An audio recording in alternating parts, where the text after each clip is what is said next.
This would be the time to work.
and some people going up to the third, fourth, they can see. Like the first thing doing the advanced thing, they can see.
We get started. If you have your cell phone, please turn the volume down for us.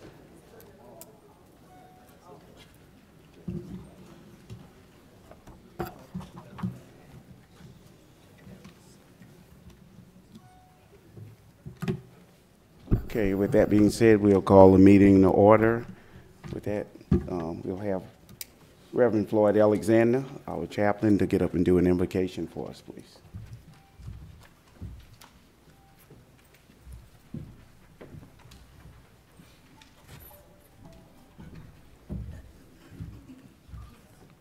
May we bow our heads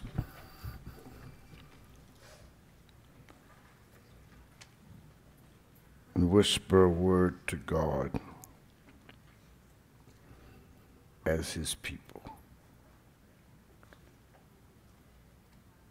We thank you, Lord, for another day's journey. Some rising and sitting that come after a long or short night. And we ask for your favor as we go forth in the midst of our deliberation, and grant us the spirit of overforce that we might reign with you forever. Amen.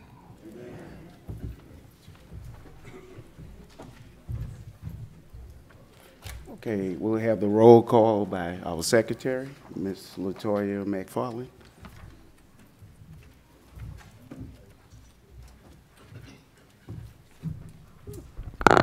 Good morning. Mr. Marvin Morrison. Here. Mr. James Stafford III. Here. Ms. Latoya McFarland, present. Ms. Sherry Neal. Mrs. Lynette Mayberry Mays. Ms. Gwendolyn Brown. Like I know she's here. Reverend Dr. Floyd Alexander. Present. Dr. Benita Ewers. Mr. Fawn Holloway. Present. Reverend Dr. Charmaine Johnson. Here. Mr. Milton Wiggins. Here. Ms. Nicole Bohannon. Here. Mr. Herman Jones. Mr. John Tolbert III. Here. Ms. Daphne Woods. Present. Ms. Gwen Beckwith. Present. Reverend Kenneth Bibb. Present. Ms. Miriam Ham. Dr. Neil Harding. Here. Dr. Charlene Mallory. Present. Dr. Donna Jones. Present. Mrs. Barbara King. Colonel Dr. William Lee. Ms. Kamala Greenway. Reverend Nelson Rivers III. Reverend Harding Dunlop. Ms. Virginia Douglas. That ends the roll call. The annual meeting minutes from 2016 are printed in the annual report on pages 2 and 3. Can I get a motion to accept the 2016 annual meeting minutes? It's been Second. It's been properly moved in second. It's been properly moved in second that the report be accepted. Questions? All right. All in favor? Okay. Opposed? Okay. One thing too is. Oh, go ahead. The secretary is seated over here to the left, and I can't see everyone, so if you're making a motion or you're first or second, please state your name so I can record that correctly. Thank you.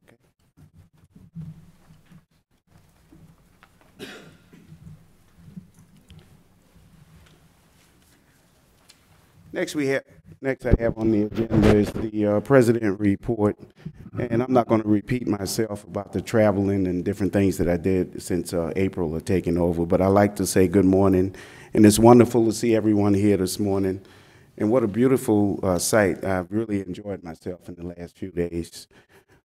You should also, I also wanted to note that I want to thank you all for traveling from all over the U.S. to be here with us to celebrate this 161st anniversary of the university, as well as the 71st anniversary of the Alumni Association.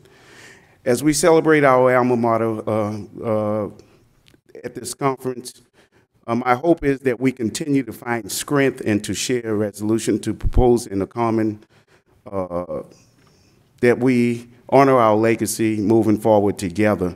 And when I'm talking about moving forward together, it is these folks that we have here on the board, on the podium here with me, which is President Felton, Mr. Mark Wilson, Dr. Wilson, who is chairman of the board, and of course the vice president and so forth. But Vice President Jimmy Stafford and so. But we really want to. Oh, I'm sorry. We really want to move forward with the university, and working together with everyone is what's been successful for us, and that's what we got to continue to do. So I really appreciate the alumni coming in, and let's get this together. Let's move forward.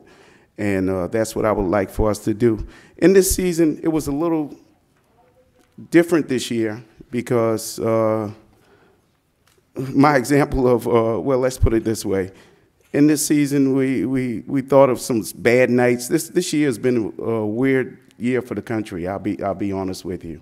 And when I say that with the election and so forth, I'm not going to talk about anybody's names, but and so forth. But it's going to be a little rough on us and stuff like that. But we're not going to make it rough on us. We're going to move forward. And we're going to continue to support our university and keep our school alive, and that's one of the things that we want to do as an alums. So you'll be hearing today some different things that our plans are to assist the university in doing the different things that we are doing and so forth, okay? And with that being said, alumni families, I want to thank everyone for what you are doing and continue to do for the advancement of the university. Thank you all very, very much, okay? Next, we'll have the Treasury report. Ms. Mayberry.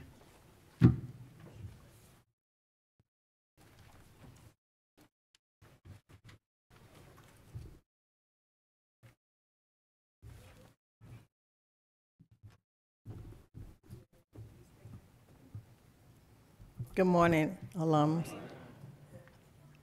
Everyone should have received a sheet of paper when they walked in. It's the balance sheet for the Wilberforce University Alumni Association as of December 31st, 2016, and that is our year end. So I'm just going to give the totals. Our assets is $74,358.72, and our liabilities, which is truly not a liability, is $4,100. And then total equity is $70,258.72. And so we have a total equity and balance of $74,358.72.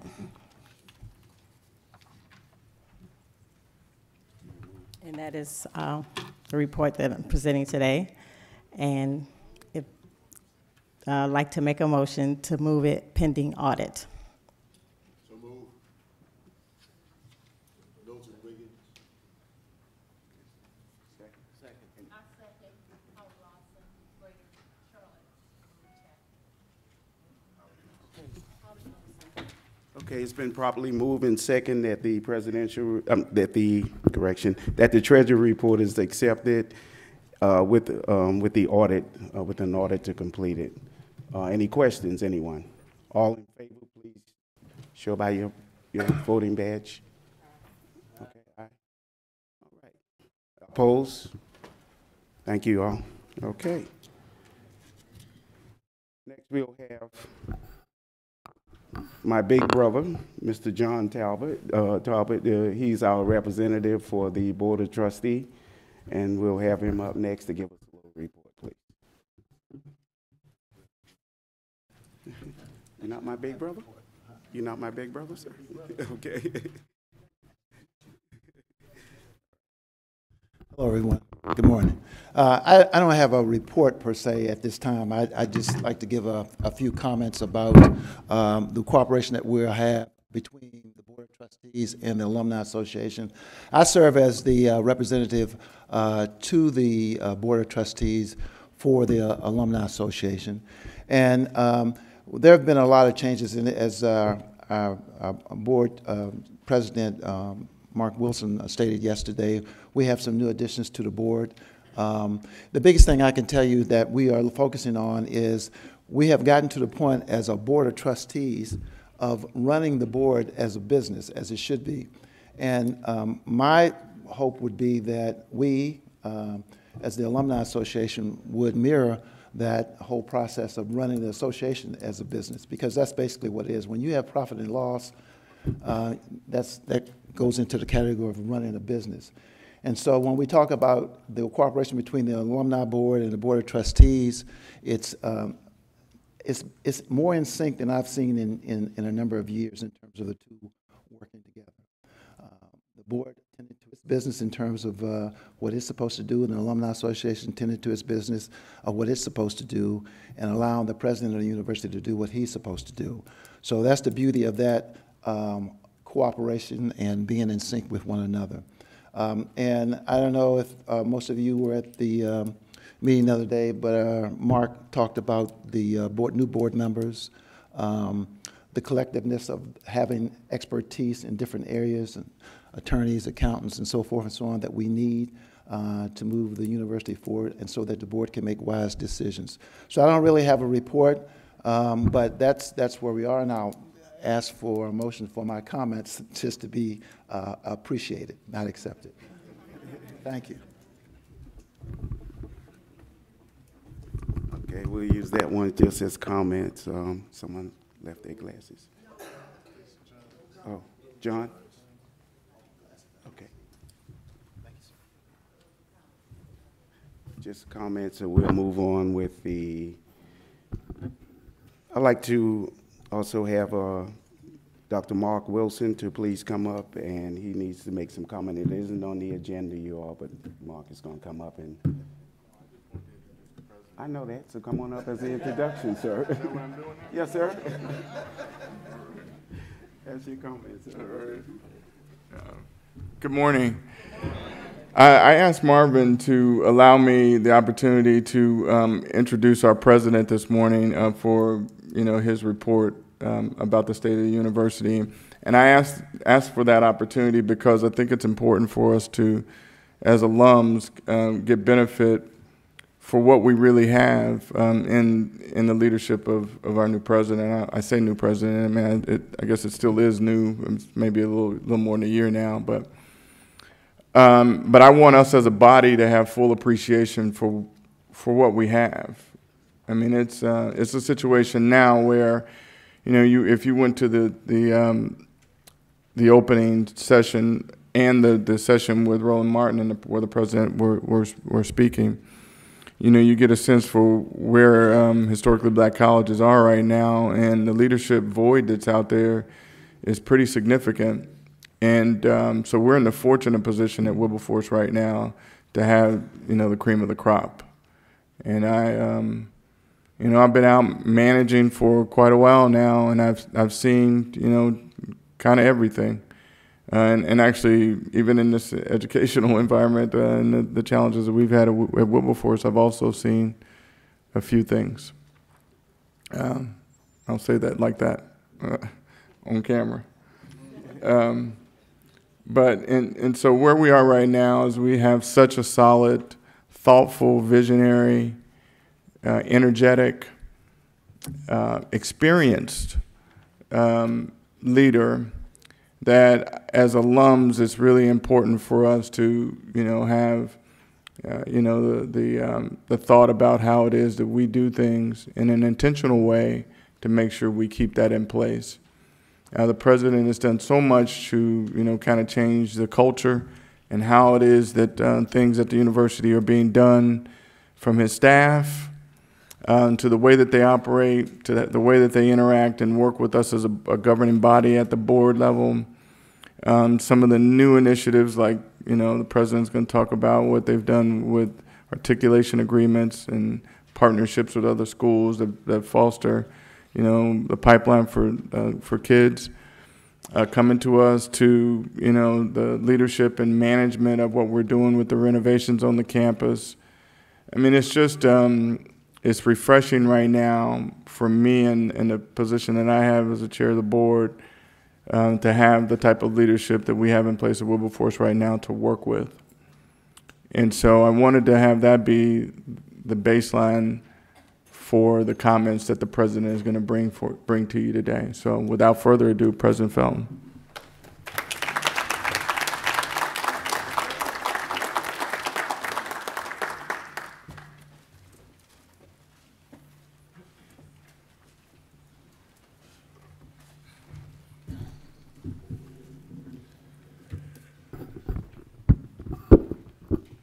Thank you, Mr. Chair. Good morning. Good morning, Philadelphia.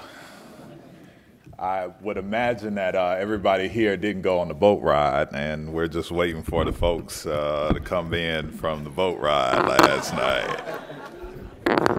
I wasn't invited, otherwise I would have went. I brought my all white, but I didn't get a chance to make it in. I want to tell you how thrilled I am.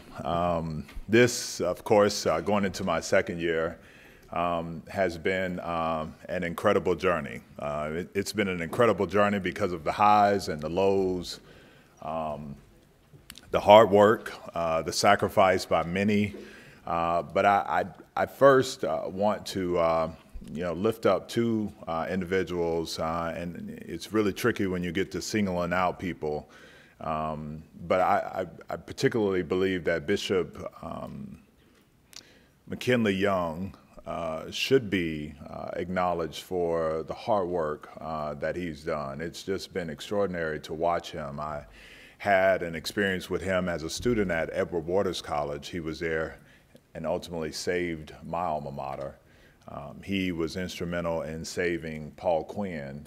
And his work here, supersedes itself. He is a serious advocate for this institution, and I want to make that known. My appreciation for his hard work. The chair, Mr. Mark Wilson. This process for me has been very encouraging. If you sit on the sidelines and watch what our nation's HBCUs are going through with their board and presidential relationships, you'll know that I'm extremely blessed.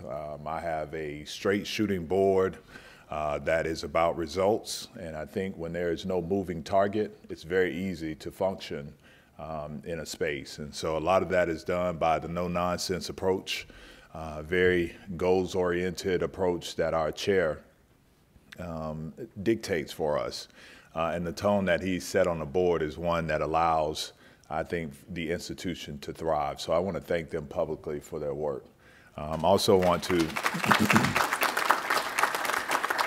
goes without saying that all board members are a part of that challenge and that struggle and that grind. So I want to thank all of them. I'm here, I had a PowerPoint presentation. I want you to see this because I don't want anybody to think I'm kidding. So all of my notes are visual, and unfortunately you won't get a chance to see them, but what I can do is make them available to you. You'll be able to get these. I'll send them to the National Alumni Association, and everything that I talk about, I'll give you a copy of that. So let's just sit back, relax, and listen and get ready to answer the questions. I pray today will not be a Spanish Inquisition. Hopefully it will be merely a conversation. Suo Marte. Suo Marte. I think those words really capture what Wilberforce is really about.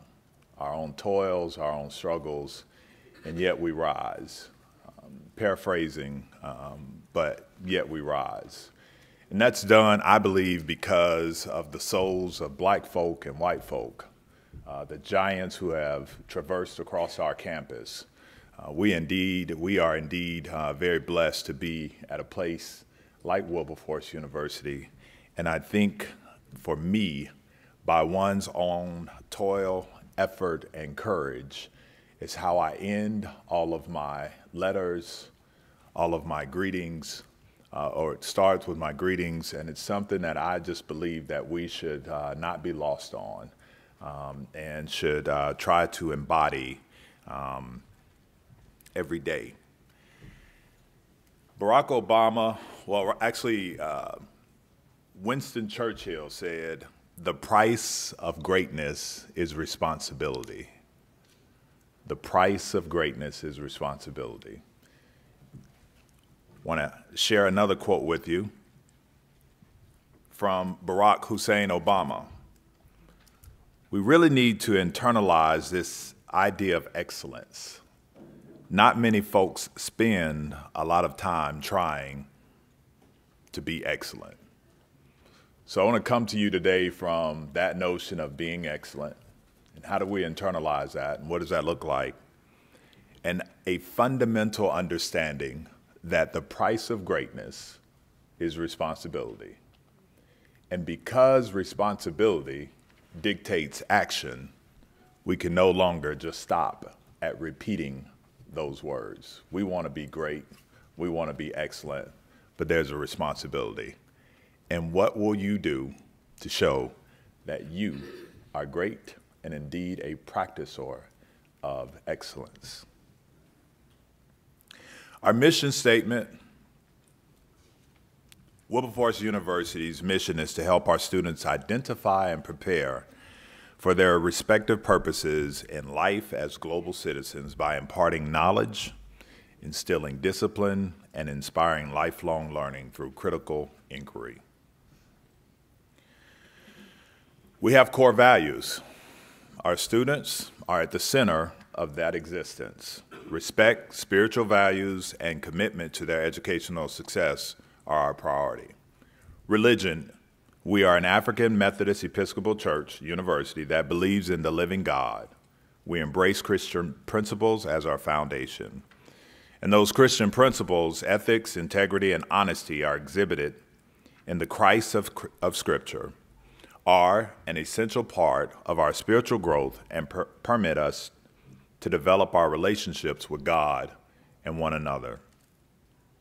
Quality education: we will provide a living learning environment with excellent teaching and challenging curriculum. Social and community responsibility: we are devoted to serving our community through personal and institutional outreach consistent with our core values.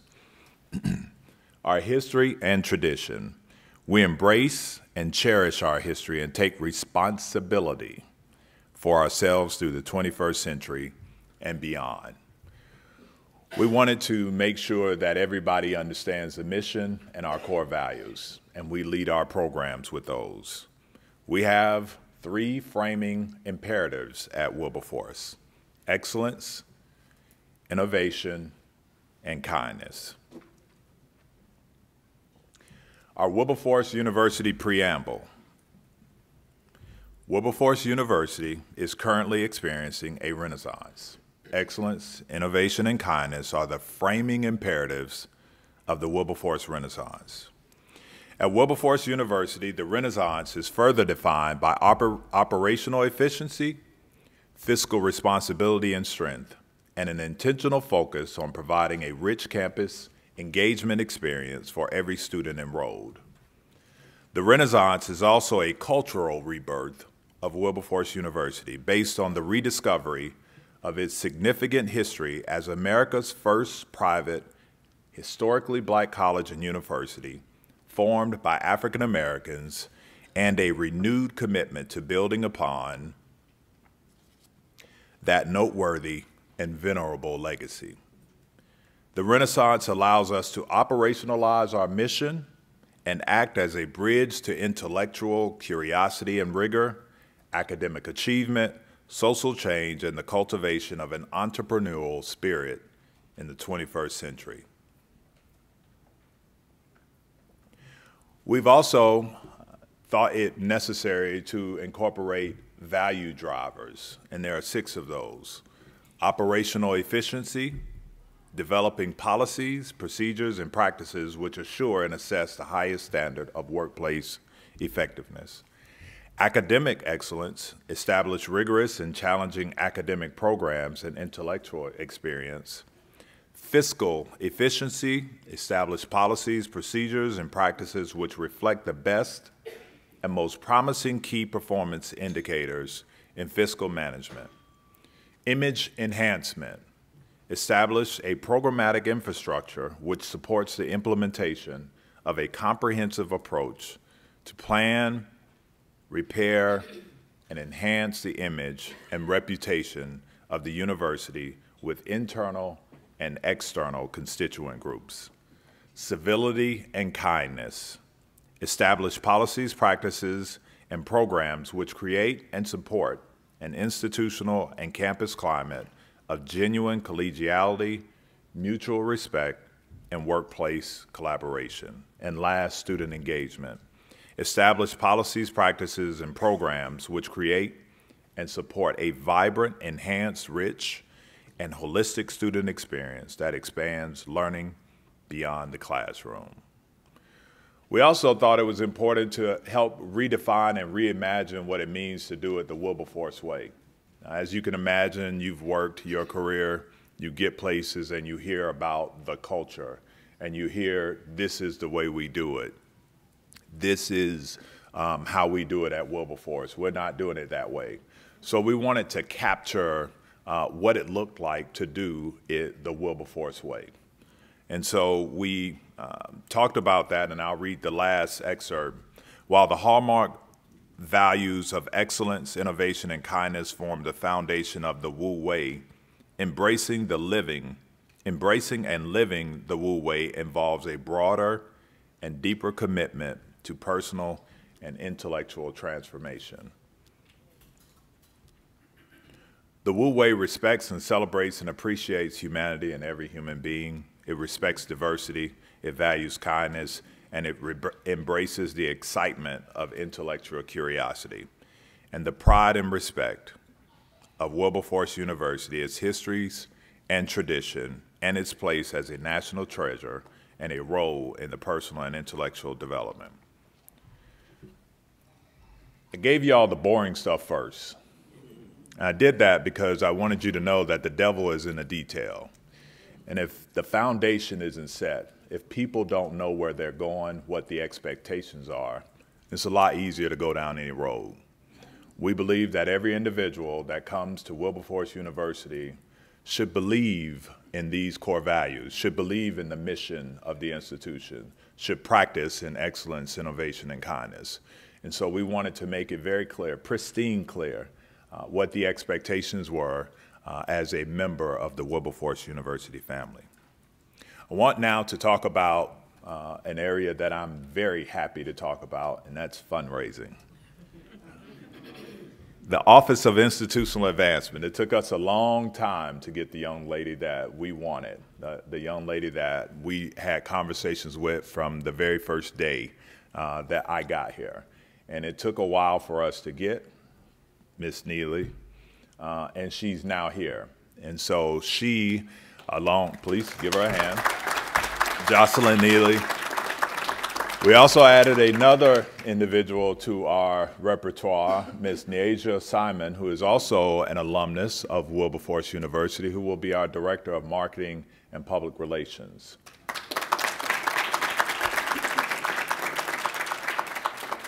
These two individuals have hit the ground running. And so we want to talk about some of the initiatives that we have in advancement. We're working to create a stronger alumni network database.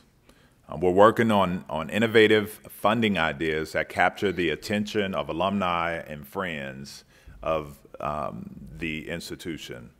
We're working to bring more alumni back to campus. Can I get a show of hands of everybody that's been back to campus in the last 5 years? Last week. Outstanding. Outstanding. If you haven't, I would encourage you to make your way back to 1055 North Bickett. It's just a beautiful place, and I think the nostalgia of being on the campus is an amazing place that if I were an alumnus, I don't think I could be away from that too long. That fountain is just something that is really special. I get to look at that every day that I'm there. I'm really happy about that. We're developing awards to incentivize and motivate our alums.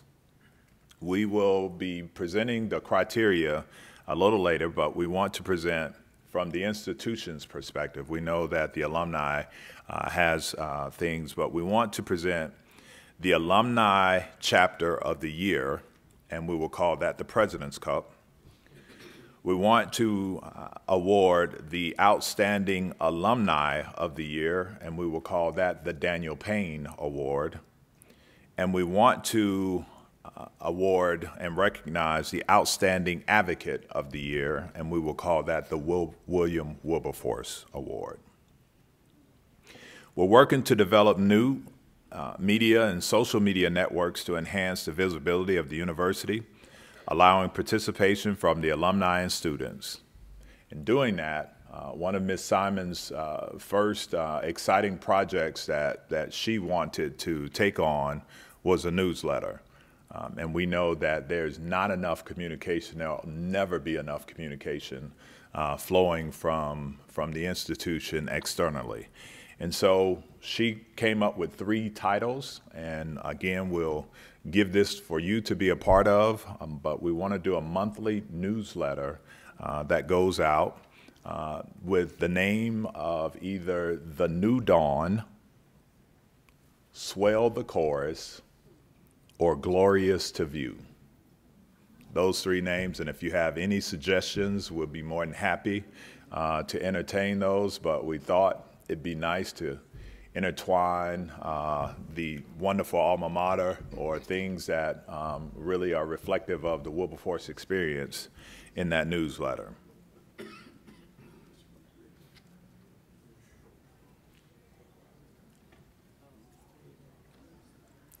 We also want to talk about our major fundraiser that we'd like to announce at Dawn Dance. It is Dawn Dance, right?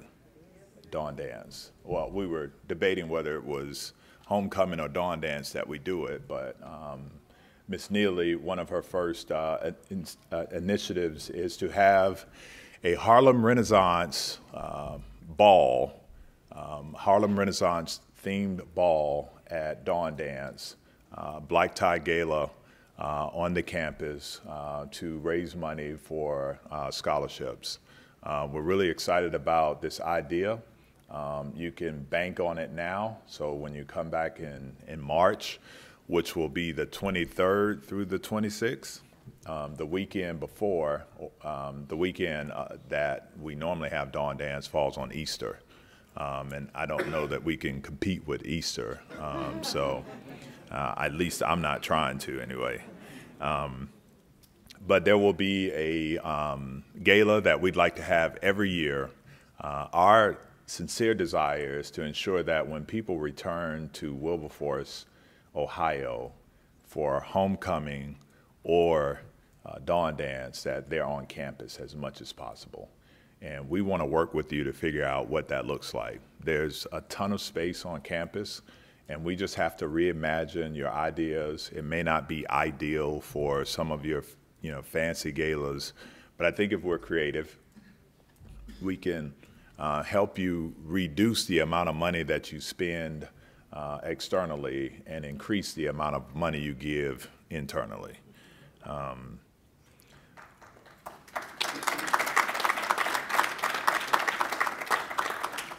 So I want to talk about a few other things where we are. The current situation for the college is that we are submitting our focus report on Monday to HLC. There were 2 issues that when they gave us the reaffirmation, there were 2 issues that they wanted to come back and follow up and visit on. One was the climb program. We have that solid and squared away. And the other was our financial outlook. And that is a work in progress. But our audit is complete.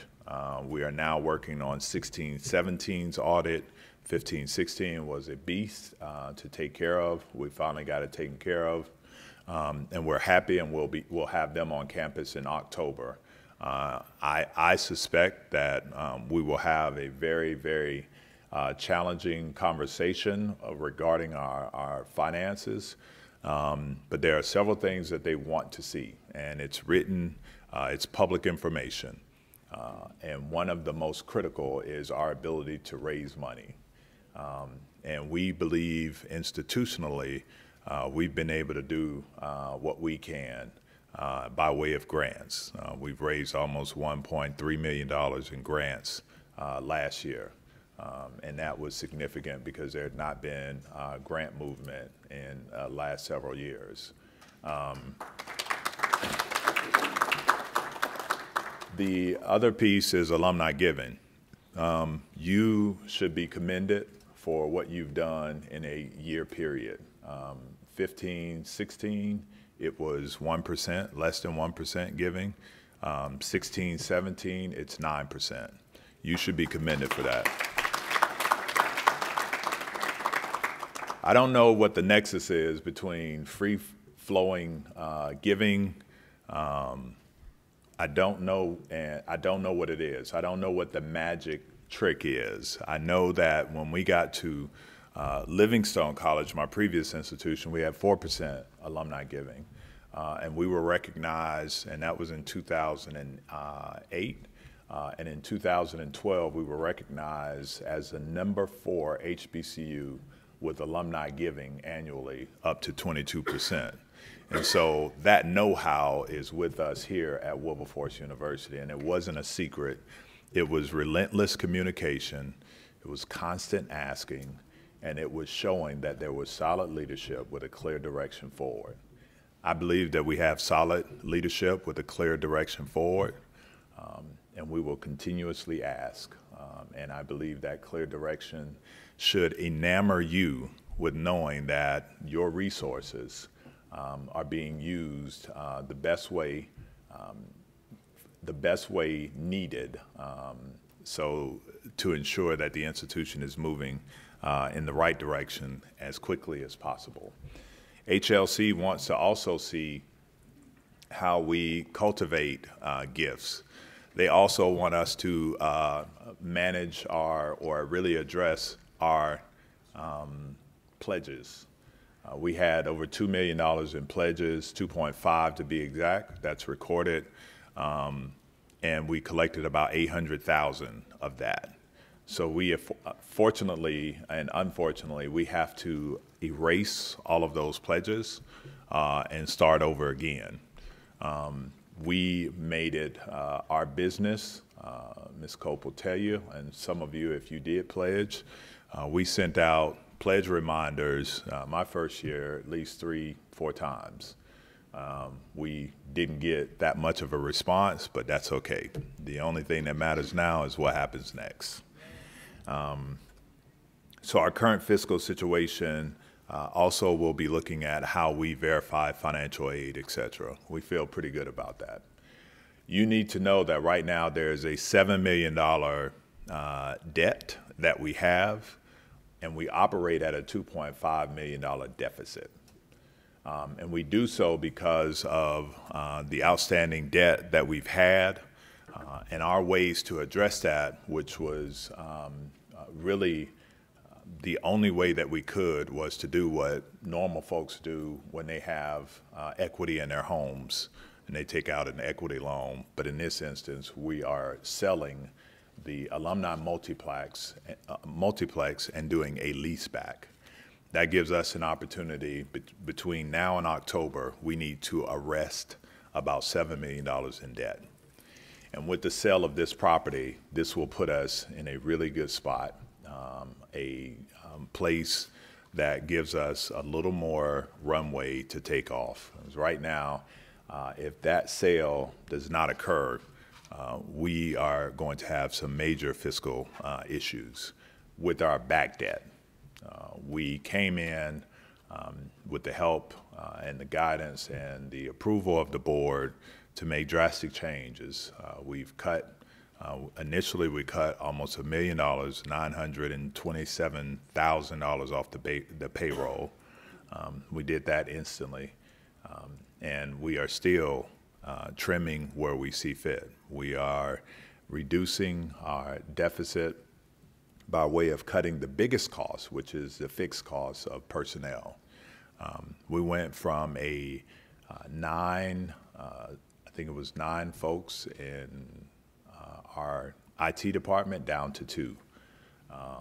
We're utilizing the expertise, outsourcing, utilizing the expertise of our students as well.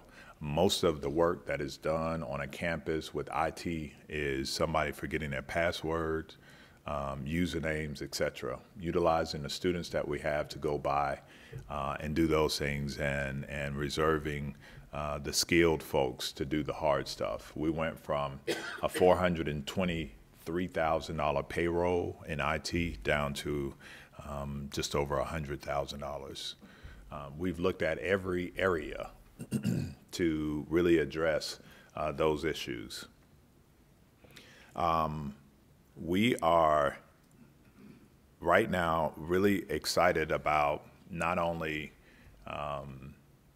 the direction of the institution, but the announcement of the capital campaign, the stabilization campaign. All of you should have gotten materials about it.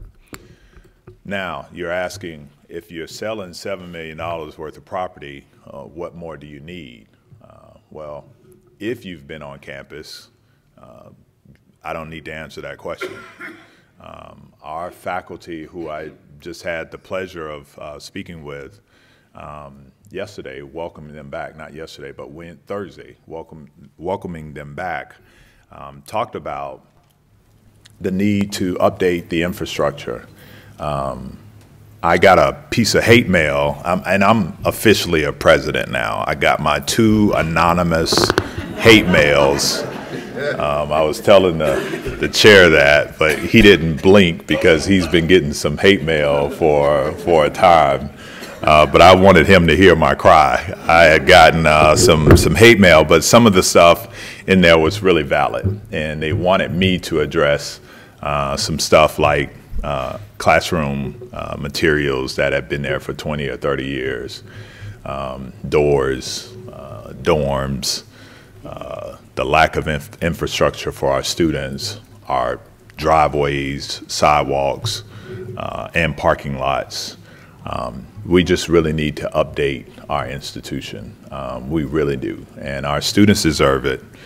You as an alum deserve to come back on your campus and be proud of what you see. And that $7 million, 2-year campaign, very aggressive, but I believe because there's been not much action that folks are just dying to give.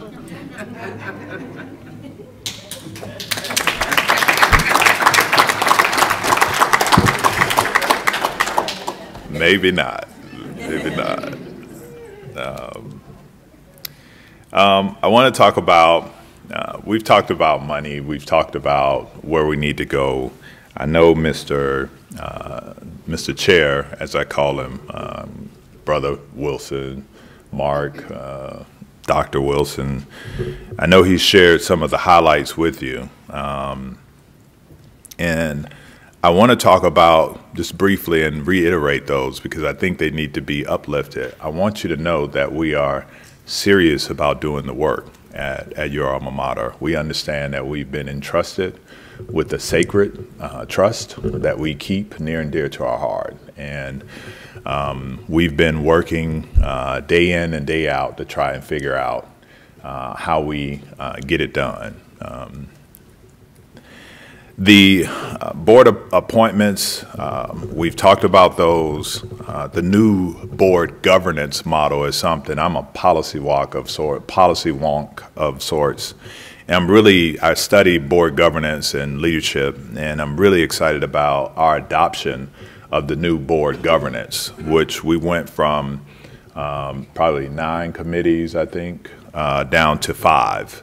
And we really condensed, and that way we are able to utilize the expertise of the board members, the former board members, current and new.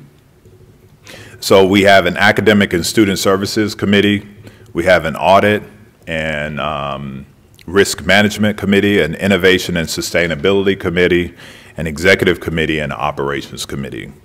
That $1 million grant we talked about was a CPI UNCF grant, and it is going to be the single most important piece to revitalizing cooperative education. It is, and I don't know, I know we're all excited about, and we are products of what cooperative education firsthand has done for you. You know that better than I do. But we're really excited about, again, creating our value proposition at Wilberforce. And cooperative education was that value proposition when it was in its heyday. We want to return back there. This allows us to help make sure that students are properly advised in their right, appropriate field of study. And also, when that happens, there's a ton of empirical data that suggests when a student is in their right field of study, their chances of being employed in that field of study increases over 50%. So we know that that's really important. The Retool Your School grant, which you all were very instrumental in making that happen. We obliterated Cluster 3, which are schools under 1,200. The closest school, we outpaced the closest school by some 50,000 votes. And as a result, our students decided that they wanted an intramural complex. So what was formerly known as the tennis courts, we are making 2 basketball courts on the outside. And where that one basketball court was, we're putting a tennis court there, putting a fence around it. Right next to it on the right-hand side, we're doing a volleyball net, and on the left-hand side of that basketball court, we're putting in-ground barbecue grills. If I see another barbecue grill at a Greek plot, I'm gonna lose my mind. It's fine to have them, but they just go and get the $7 barbecue grill and just leave them all around. So we're also going across the street, and on the south end of the Alumni multiplex, we're putting up lights, and we're going to mark the field to put 2 soccer nets and use it as a soccer field and a flag football field. So we now have something to burn off the energy that they so desperately need to have exhausted before they go in the rooms and do other things.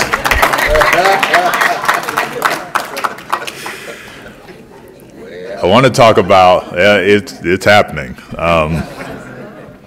The dorms, the last 2 days, we were very aggressive and very fortunate to find a contractor to take on that project. And we are very close to getting all 4 of the dorms online that have been offline for at least 4 or 5 years or so. My last couple of days have been anxiety-filled because our freshmen returned yesterday and today. And so my mind is, if you will forgive me, back at Wilberforce. And on Monday, our returning students return.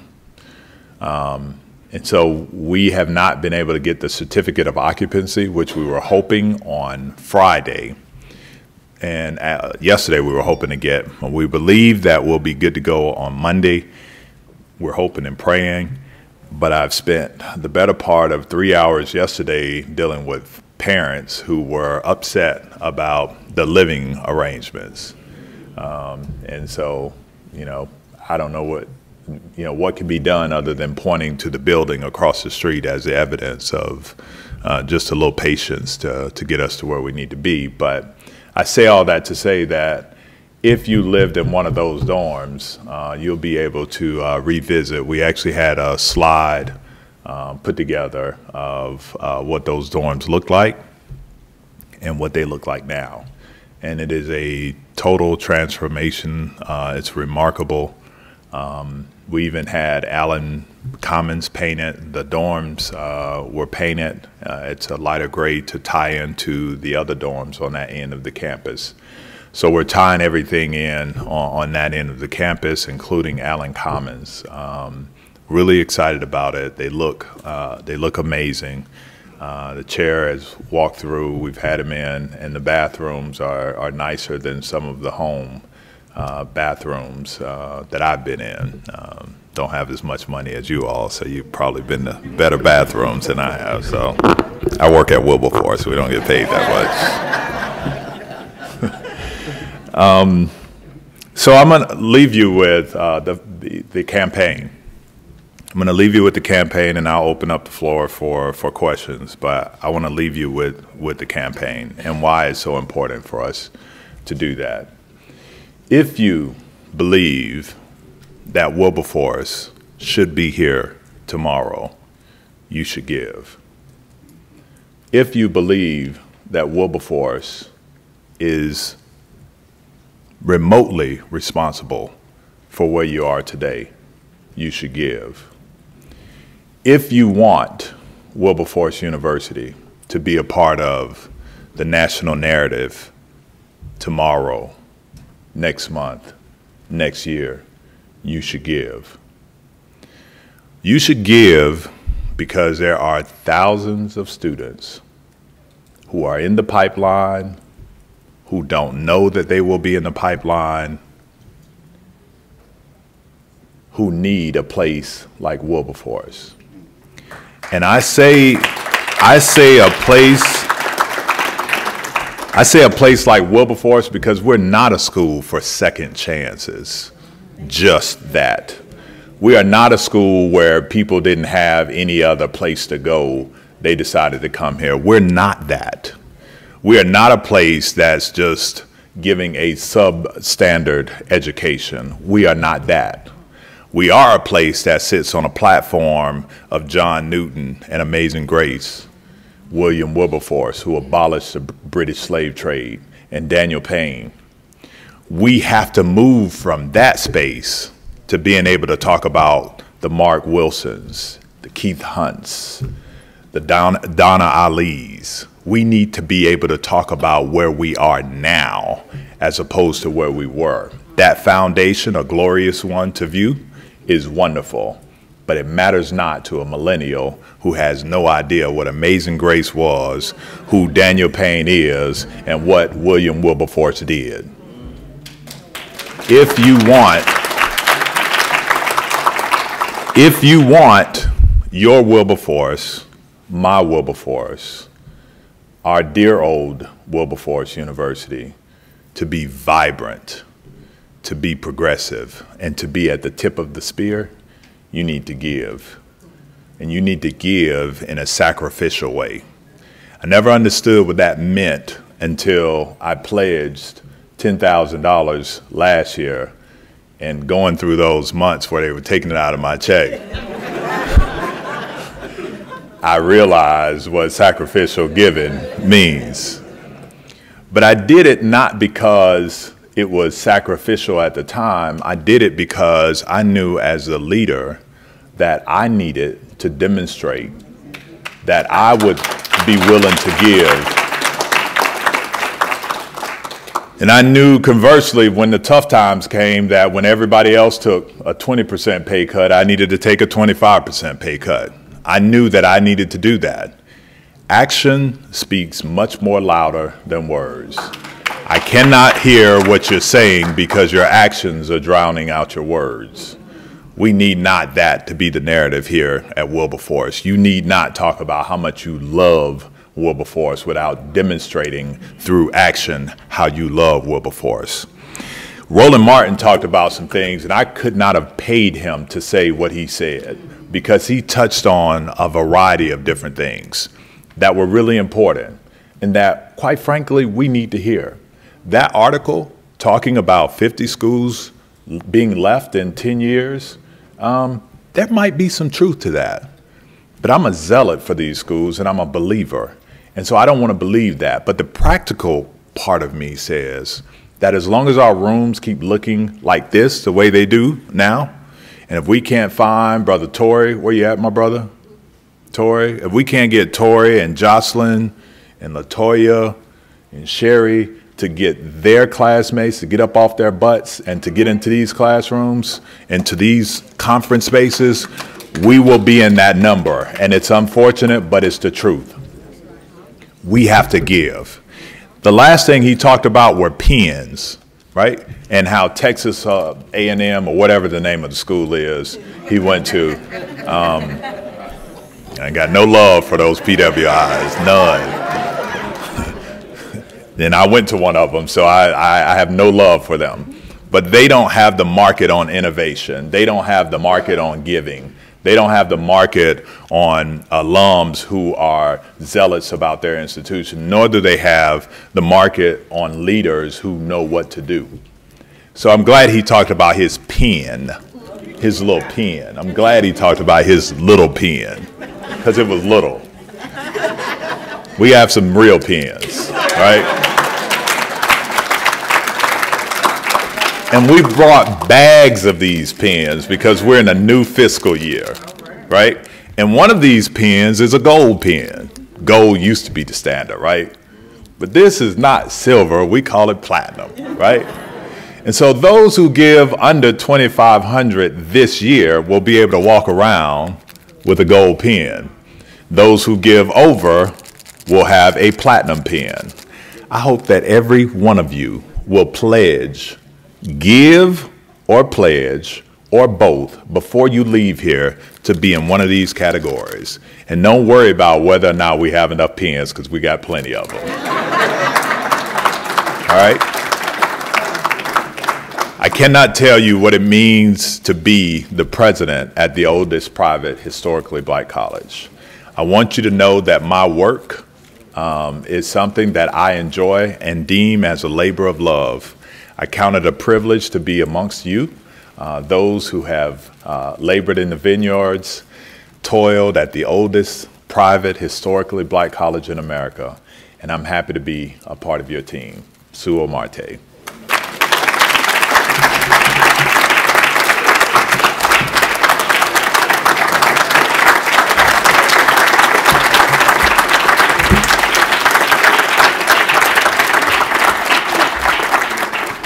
Some alums, I just got a note, we're opening for questions, but there was a question about what does HLC mean? HLC means a Higher Learning Commission, and they are the folks who dictate whether or not we get to stay open or not. And what they look for specifically is assessments. They come to assess whether or not your degrees are on point and look at your fiscal matters. They just look at a variety of different things, but they are our accrediting body. So there's a few questions back here. Oh, okay. Okay, I want to ask, where can the audit? Okay, my name is Lynette Mayberry, class of 1980. Where can the audit be found, and what does someone have to do to get a copy of it? I really don't know why anybody would want to see the audit, to be honest with you. Let me tell you, it's ugly. So you know, the audit will be on our website as soon as it's produced by HLC. Once we're done with that, you're more than welcome to look at it. You can always look at audits. You can look at 990s on the federal government's website. We attach that as well. So. But it will be, I don't know, I'll have to talk to the auditing committee to see how they go about producing materials, what the standards are. But we won't shy away from it. It's ugly. So I don't know if you want to spend your time reading it. But it's definitely there. There's some major deficits. I can tell you right now we're operating, it was a $7 million lost last year. So everything else between that number and others is conjecture, really. It really doesn't matter. It's an ugly audit, but we'll get it for you. I mean, just for the future too. Yeah, it'll be. I'll have to find out what the policy is for the audit committee to see where we put that information. But I can tell you where you can always find one, and that's the IRS 990. You can always find it there. You really can. Yeah. Good morning. Yes, ma'am. I'm Mary Ward from Cleveland, class of 1967. Thank you for your remarks. I don't have any questions, but I do have a suggestion, a recommendation. As we look at those awards that you talked about, and I'm excited about them, but I'm going to suggest that you look at some females, maybe honor some of those women who've done so well, maybe current women as you talk about Would moving love forward. to, absolutely. Yeah. I didn't have it. Okay, thank you. Yeah.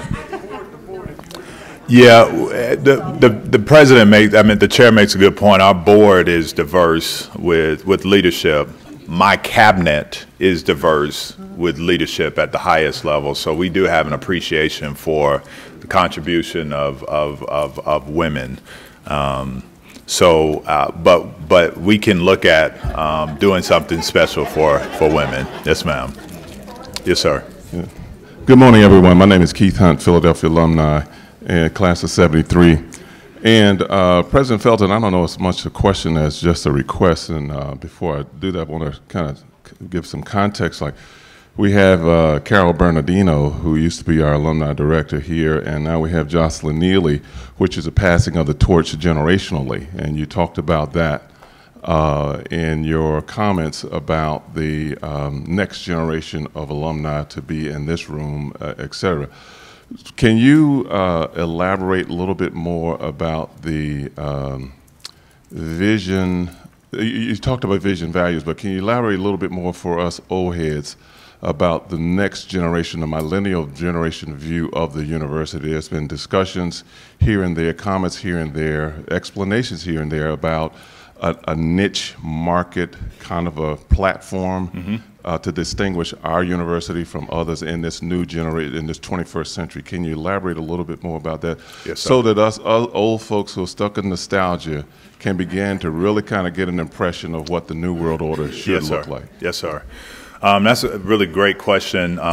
When you look at data, you should be very sensitive to it. In fact, when you look at it and study it, it calls for you to act on it. And we looked at our student body and our student population over the last 10 years.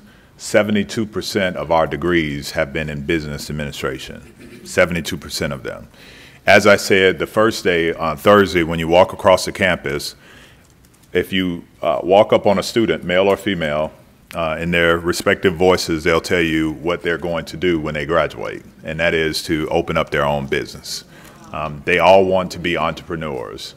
And given the focal point of where America is, particularly the black community, there was a study done by Pew that talked about 3 driving factors that need to be reestablished, reaffirmed, reimagined in the African American community, and one was producing entrepreneurs that understand social good and producing leaders. And so we found a gym at the institution with the minor in entrepreneurial studies. We petitioned HLC to allow us to begin the process of offering a bachelor's in entrepreneurial studies. But while we're under review for that, they gave us an opportunity to create certificates in entrepreneurial studies. So we thought, here we have a population that is eager to learn, and they want to be a part of the society and contributors. And so we married that theoretical framework with the practical of producing a center for entrepreneurship, social good, and transformative leadership. We've traversed the Rust Belt. We've made contact with officials from as far west, the Midwest, as Wisconsin, and as far east as Buffalo, New York, capturing the Midwest, or the Bible Belt. And our intention is, and because our student demographics also are reflective of the Rust Belt, our intention is to send those students home as productive citizens, entrepreneurs, social change agents, and leaders. And so we know that one of the focal point for the institution will be the entrepreneurial studies, but we are a premier liberal arts institution that covers everything from STEM and all of those social sciences. We still want to focus on those, but we want to uplift that piece that speaks directly to the millennials and now the next gens that are coming up. But around engagement, getting the classes 10, 0 to 15 out, we've got to attack them aggressively. And that's why I think Jocelyn will play a very vital role in being able to get those individuals engaged. And we do that through social media. We do that through having motives directly attributed to just that group. We won't leave our party base or our fan base, which is the seasoned alums. Those are the folks that are giving, but we need to pay attention to those who are on the fringes, but are waiting to be roped in. I hope that answers your question, Keith. Curtis Louise Paradise, class of 1957. We're 60 years out. Awesome. Your PowerPoint presentation was excellent. How soon will chapter presidents be able to get a copy? We'd like to share with members. Instantly, today. So we'll make sure that they have that today. There's one other thing that I want to announce that we did, and I didn't get a chance to touch on it, but you just, I like the details, and so there's a young man who's been working with us who is responsible for all of the graphics, our website, all of those things. I think I need to take a moment of personal privilege to really introduce to some of you and reintroduce to others Ms. Carla Cope, who is in the advancement office, and she's been at Wilberforce for some time. Mr. Gerald Poe, who understands more about technology than I can ever think about. And Gregory Dees, who works in our advancement office. He's responsible for all of the information, the flyers, the website, all of my postings, everything that leaves from the institution. That young brother is really gifted and talented and does that work for us. We came up with, because we got there, and we'll get back to questions, but your question gave me a reminder to address what we found. We had about 8 different taglines that we were still utilizing, some from the Henderson administration, some from the Freeman administration. I mean, just we were all over the place. Our colors, what are our colors? Is it a dark green? Is it a light green? Is it a yellow? Is it a gold? Like, what is it? You know, everybody's trying to figure out what that is. We all are. And so we thought, well, why not come up with a university identity standards manual? And so this manual tells you everything from the table of contents. You have the Wilberforce mission. It talks about the nomenclature that we utilize, the fountain, logo, and branding. We'll get this to you too, because we saw some of your chapters have some old stuff. I want to make sure you get that. But it talks about the colors. This is the athletic logo. This is used for student affairs and institutional wide, and this should only be used by the president and the board of trustees. This is the official seal of the college. This should only be utilized then. It's just a standard typography, sans, open. We have everything that a person needs. We talk about in detail ad nauseum the colors of the institution, the different fonts, the PPS, is it P? PMS code. I don't like saying that word, but. Or those initials. We don't either. That's why I always, you know. Yeah. So what it is, though, is an identity standards manual, and this will be given to all chapters all chapter presidents, anybody that really wants it. But what we want to do is have one voice when we communicate from the institution. We just want to make sure that people understand that we understand what we're doing. So thank you for that question and jogging my memory about the Identity Standards Manual, and we will get this transferred over to the National Alumni Association. Okay? Oh, okay. Good morning. Good morning. Beverly Miller, class of 67. And I have a question regarding, for those of us or alums who would like to become lifetime or either upgrade our lifetimes, can the process be completed via online, or just what are the procedures for doing that? That's an Alumni Association question. Okay, thank you. She said yes. He said yes. Yeah, it can be online. See me. We'll show you exactly what it. Good morning. Lynette Adams, class of 89. Question is regarding cooperative education. What is the plan to bring it back, and what do we need to do to assist?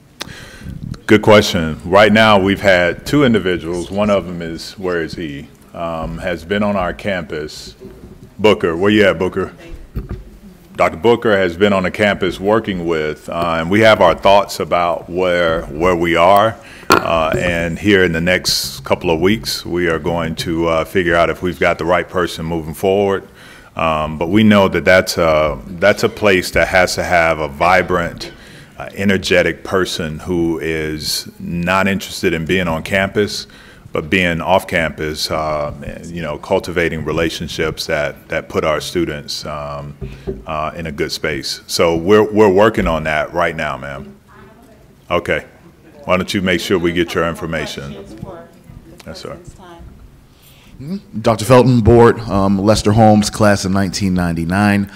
Had two questions. The first question I had was, is there any best practices or suggestions on how we approach our classmates? I'm, about, in that generation of, Tory and other folks. So is there any best practices or anything that we can do, suggestions, manual, whatever, how we can have these conversations with our classmates and people from our era? And my second question is, was there ever an official listing of how much money we receive from the AME Church every year, just so we know that? Okay, yeah, so there's a lot. Just last May, $1.7 million. In 16 or 15, 1.6. And that doesn't include 20,000 here, 30,000 there, but that number is dizzy. It's unbelievable to see the commitment and the belief that they have that Wilberforce can pull herself up out of her current situation and make it. So they believe in us, but that it's very evident. But right now, I'd say the last 2 years, the total is probably close to $4 million. And yeah, well, they actually have no more rope. There is no end of the rope, I believe. We have to really repay those resources to show ourselves friendly again. And I think that'll be something that we can go back to. Our annual allotment before we got into issues, I think, was around 300,000, Reverend Alexander, somewhere around there, that the church gives an allocation to the institution. But we're not in a space to receive those just yet. Marion Johnson, class of 70. Is there? Oh, I'm sorry. I have one more question. I'm sorry. His first question was it's affinity groups, brother, and Jocelyn and I will walk all of you through that. But we will be looking for affinity captains. We will be looking for class captains. We know that you have more of a voice with your classmates than we could ever, and that giving that is asked in those small groups by those personal folks are what work. But we'll be in contact with you very soon.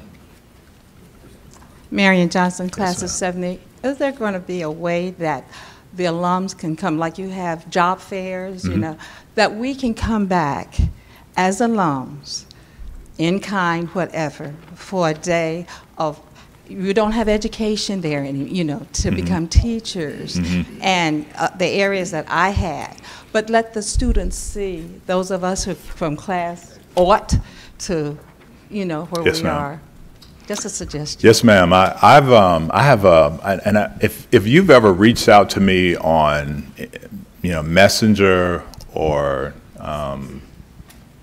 Instagram or Twitter, and we've not had a chance to meet face to face, so hopefully we'll get a chance to do that. But there are several who, Tracy Barnes, I don't know if is Tracy in here? Tracy was on the boat last night. Okay.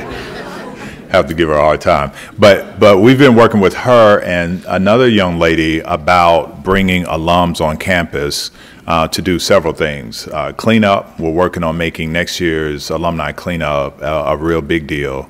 And also getting alums engaged around either homecoming or dawn dance to have, I guess, panels, if you will. Some of the faculty, we were just talking about this, and Jocelyn was there. Some of the faculties are a little funny about their classroom space. And so I know that there was a time where alums would come back and go into the classrooms. So we're working on them to get that back into a theory of prior normal pace of practice. But to answer your question, yes, ma'am, we're working on some things. And now that we have a public relations person and Jocelyn Neely who can devote their time to alums, we'll be able to get a lot more information out to you in a much more timely manner. Again, final question for sake of President's time, and unless we have additional time, but we want to respect that. Yeah, I'm good. So. Gene Mays, class of 1970. First of all, I want to say you're doing an excellent job. You're putting together a playbook for us. That being said, there's only two things that the school needs. And I think sometimes we get caught up in the forest rather than looking at what's ahead of us. And there's only two things. That's money and students. So this question is really towards us as alumni and alumni president. We need to put more pressure on us as alumni and our chapters in terms of getting students to the school. So one of those things could be in terms of what are we going to do in terms of chapters to commit to getting at least 5, 10, whatever that number would be in terms of students being to the school. Two, in terms of getting the millenniums here. I know when I graduated back in 70, we had a big thing. I'm an Omega, so my big thing was to get a suite and we party. But with the millenniums, why don't we have them on panels? Meaning that we can get them here, those that are doing well, and whatever work they're doing, have them come and speak to the alumni and tell what they've done. Yes, that means they're going to tell their associates to come with them. That's right. So that's just one suggestion. And again, this is really for us as alumni. And then two, in terms of speakers, Roland Martin is a great guy. I believe he's an advocate for us as black people, but in terms of the HBCUs, I think we need to get those that are doing successful to come out and speak. Why are we going out to pay people to speak to us when we have people that graduated from Wilberforce that are doing good out in the world? Let them know and have them come to the conference and speak to us. And so those are just some of the suggestions that I feel that we can implement right away in terms of building up our university. Thank you, sir. The last thing is students, I'm not a preacher now. The last thing is we're going to die if we don't bring the young people here. Yeah. So students that are going to the school in the different areas, we need to get alumni notified of that student, and then we as alumni call a student, let them know that we graduated and we'd like to do whatever we can to get them there. My son went to Wabash, and that's what they're doing. Thank you. Thank you. I apologize. I forgot Mr. Lyle was back here. Final question. Thank you, everyone, in advance. William Douglas Lyle, class of 2000. I just wanted to get additional clarity surrounding specifically the AME contributions because it sounded as if there was loans and we had debt to the AME church and on annual basis, and I just want to make sure I'm clear. I would like to know what the annual contribution from the AME Church is. So So there's been no annual contribution.